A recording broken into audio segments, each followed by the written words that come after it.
E buongiorno a tutti, eccoci qua, svegliati stamattina nell'area sosta camper di Pamplona. Abbiamo fatto adesso colazione, ci siamo sistemati, lavati, vestiti, eccetera, eccetera. Ho lavorato un po' al computer e tra poco si parte. Inizia a fare freddo. Stamattina credo ci siano 5 gradi, insomma, freschino per noi che amiamo il caldo.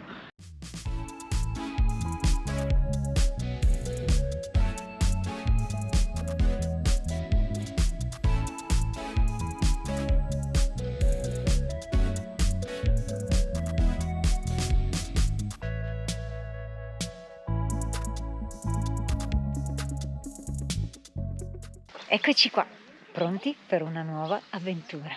Parcheggiato Carletto in questo parcheggio e siamo alla ruta por la Foz de l'Umbier. È un canyon che ora proviamo ad andare a scoprire. Via, venite con noi, seguiteci.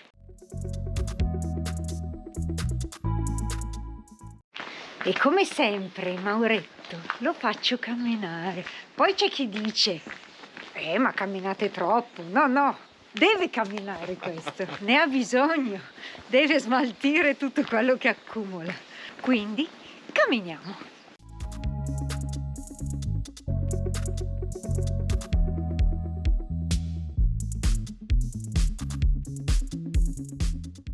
Cominciamo con il primo tunnel. Siamo dentro nel tunnel Del divertimento. E questo era il percorso della vecchia ferrovia, per quello che c'è questo tunnel scavato nella roccia. Tudu. e io c'ho la luce. Da grande vuol fare l'esploratore, quindi si porta la torcia.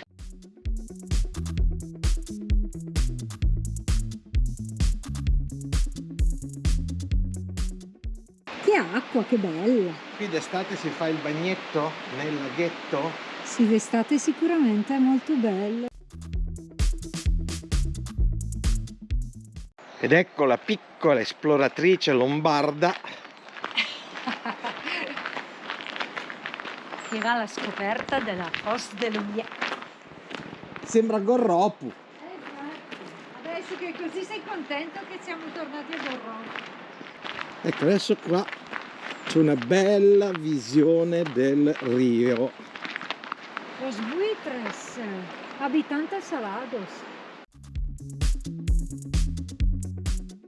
Appena arrivati, pienissimo di avvoltoi. Mauro di buitres. E Mauro si sta scatenando nelle foto.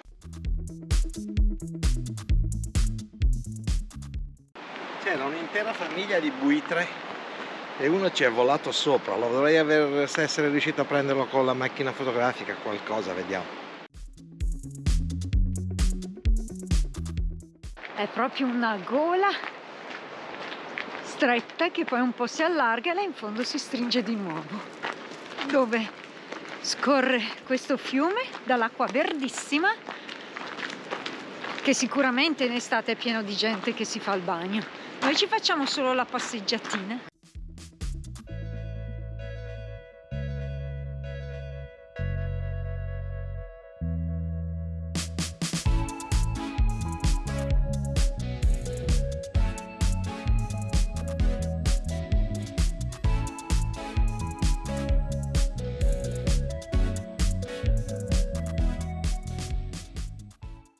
Spettacolare, come dice Mauro, Questi avvoltoi sono bellissimi, hanno un volo che è meraviglioso.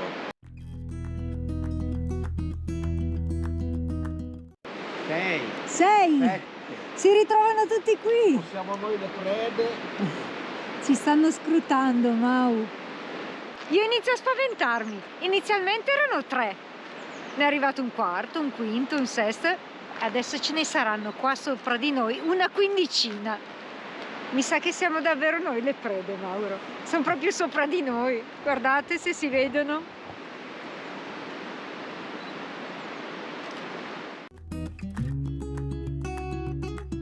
È bellissimo il volo di questi uccelli, perché guardandoli bene col binocolo, ne ho un po' che fotografate qualcuna, ma la fotografia è ferma, vedete che hanno le penne finali dell'ala che le muovono e a seconda di come le muovono loro cambiano direzione, praticamente come fossero le dita della nostra mano. Bellissimo, vederli, osservarli mentre volano è una cosa meravigliosa, un'emozione veramente toccante.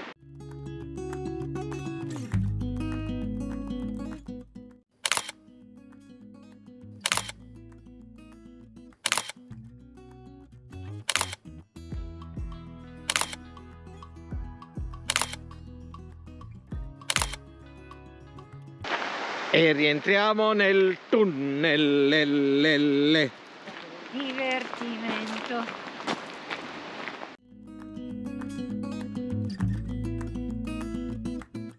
Questo è l'immagine proprio del buitre che abbiamo, l'avvoltoio che abbiamo visto poco fa, ne abbiamo visti parecchi, e dà l'ampiezza delle ali da 1,55 m a 1,70 m addirittura. Si vede che sono grandi, ma 1,70 m vuol dire più alto di me, come larghezza ali.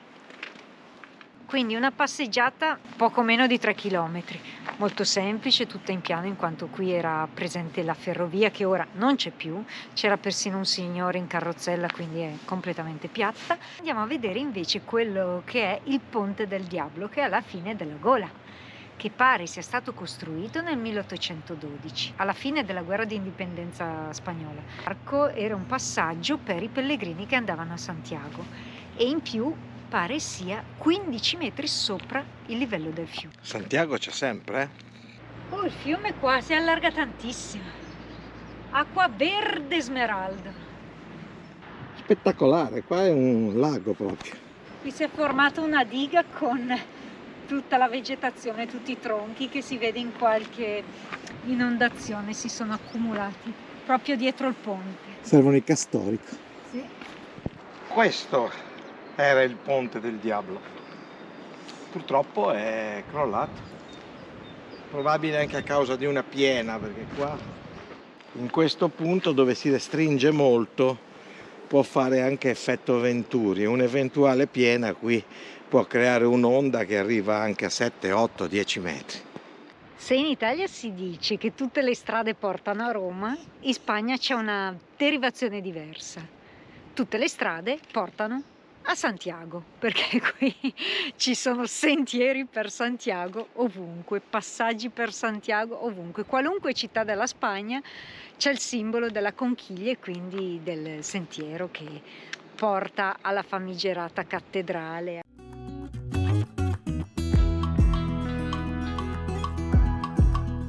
Pare difficile l'arrampicata da parte di Mauro, ma in realtà molto semplice e sono solo poche decine di metri.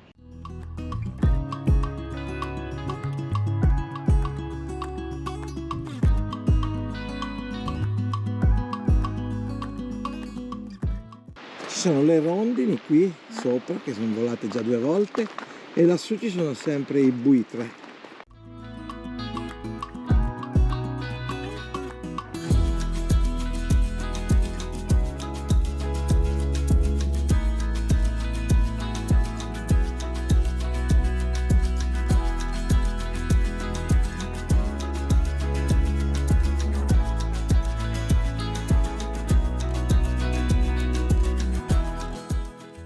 Letteralmente circondate dagli avvoltoi. Ah, io ho un po' paura, ce l'ho.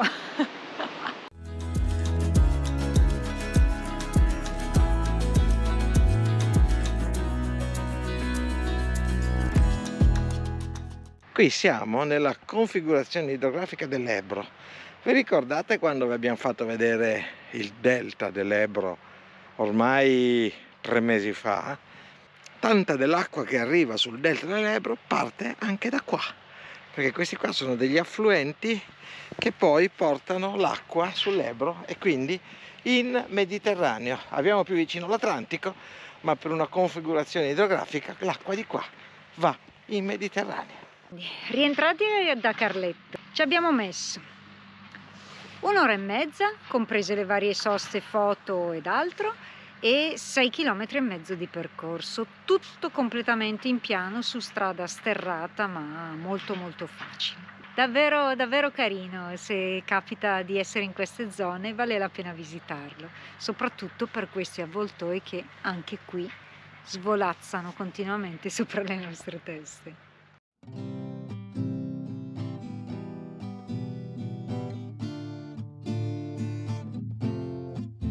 Quindi lasciata la Fosse de l'Umbier, adesso come vedete abbiamo appena passato questo passo di 704 metri e ora si riscende nuovamente. Scavallate queste montagne, scendiamo dall'altra parte, nell'altra valle. Questo è il paesino di Eslava. Sono uno più bello dell'altro questi paesini, quindi purtroppo fermarsi in tutti non è possibile, altrimenti dovremmo starci anni.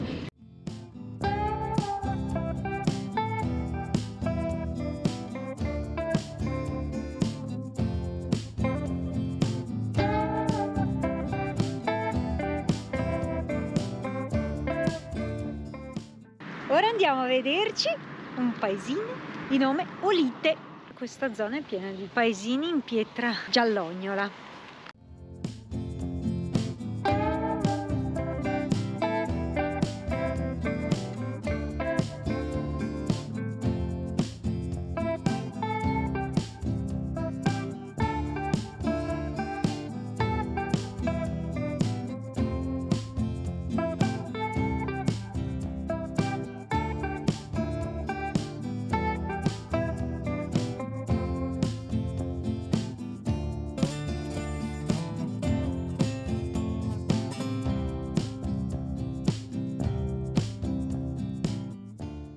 Questo è il Palazzo Reale di Olite, è composto da 3 parti: il vecchio palazzo, che ora è utilizzato come hotel, la cappella di Saint-Georges, che è in rovina, il nuovo palazzo, che è l'unica parte visitabile. Che è questo? Che è questo, è stato costruito all'inizio del 1400, è stata la sede dei reali della Navarra. Ecco, da queste torri che sono molto simili a quelle di Carcassonne si capisce un po' di influenza francofona.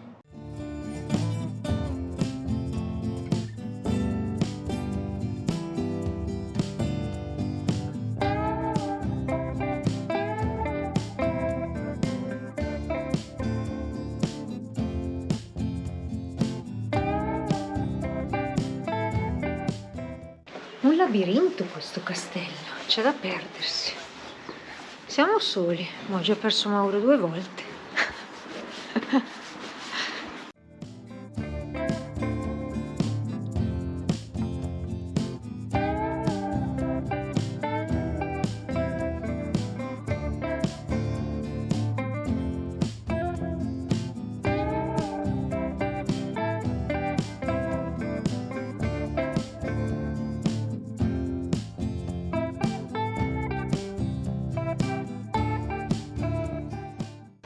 Proprio deliziosi questi villaggi. Una fatica a farsi tutte queste scale. Perché ha talmente tante torri che farsele tutte per la serie, Mauro, non ci facciamo più i fari, facciamo le torri. È stato incendiato nel 1512, poi è stato ricostruito.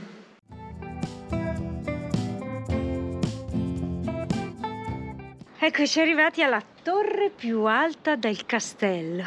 Non abbiamo più fiato, ma ci siamo arrivati. E siamo in alto sopra tutto il paese. Dominiamo la valle.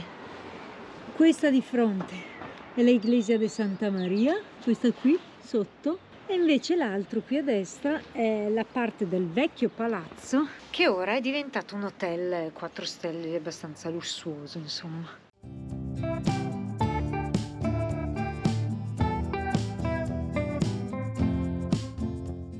Eccolo il castello nel suo insieme.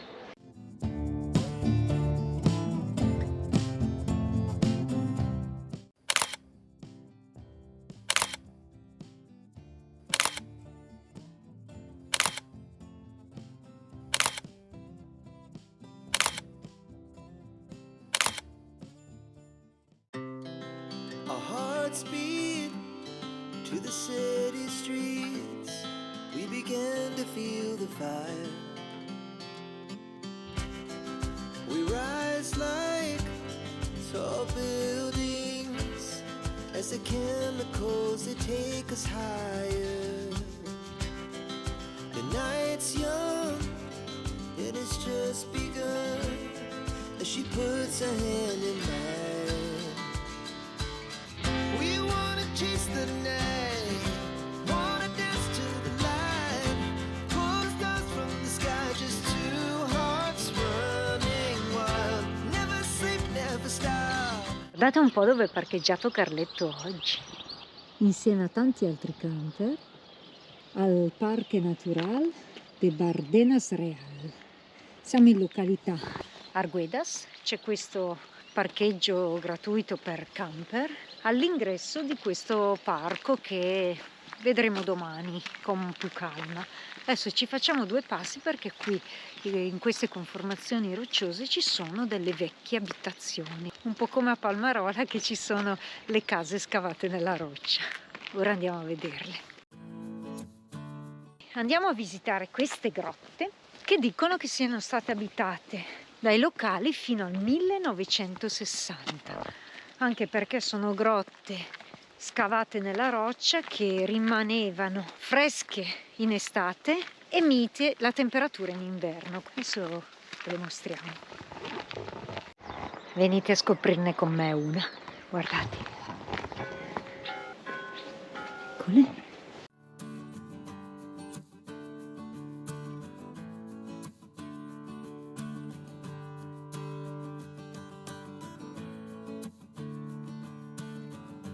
Questa è un'altra, andiamo a vedere.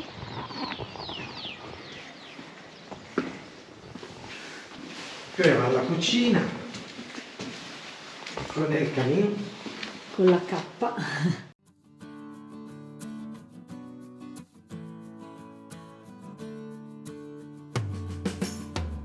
Quindi qui sotto siamo parcheggiati e domattina andiamo alla scoperta del parco, il cui ingresso si trova proprio qua vicino.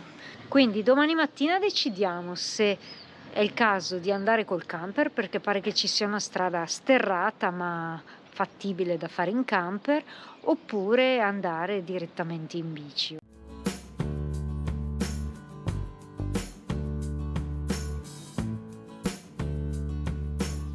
La vista non era male perché vedevano dall'alto tutta la città. Dunque.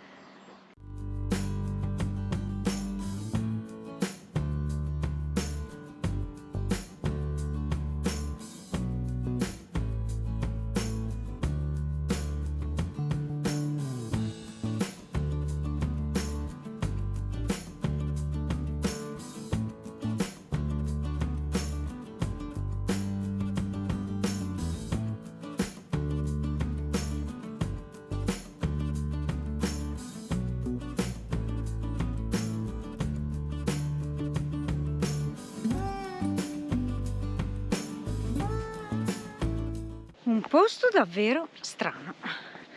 Hai trovato casa? Ecco Canada. Ecco Canada. Questa ti piace? Questa è ancora conservata abbastanza bene, guarda che bella.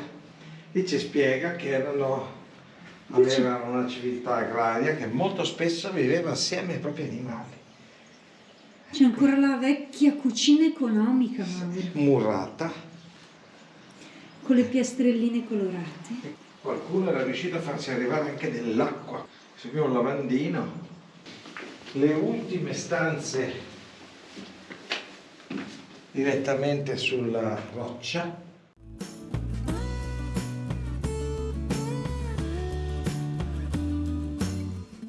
E questa forse è la casa più in ordine che abbiamo visto.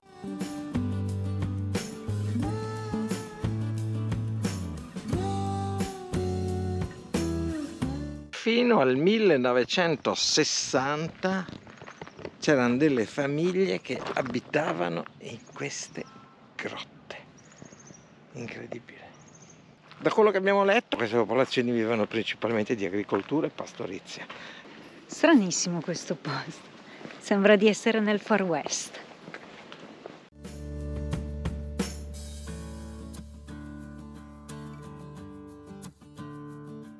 Guardate che maniglia che hanno. maniglia medievale, poi dite che nel Medioevo non pensavano, Ci pensavano sì, guardate che roba.